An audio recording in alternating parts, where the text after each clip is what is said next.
Kalispera everybody, we are Kristóf Nimi. Welcome to Megalohori, the village where we are hosting our vegan retreats. Even though there are only about 50 people living here, each and every one of them knows the dish that we are making today, which is called Pastitsio, the Greek lasagna. So the pastitsio is a dish that is built out of 3 layers. We're gonna cook the pasta for about 8 minutes. We want them al dente.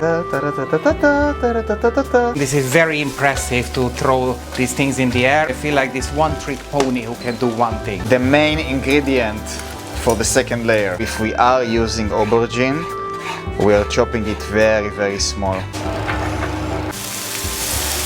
Smells like Hungary. Probably we need a little bit of wine. Our meat is going to be peas protein. Don't body shame the potatoes. Cashews for our creamy layer. Corn flour. What a perfect choice. Yeah? I married you for a good reason. The Christmassy countryside. The snow. Have yourself a merry little Christmas. Beautiful crust on top. Time for dinner. We are waiting for you every month with a new episode.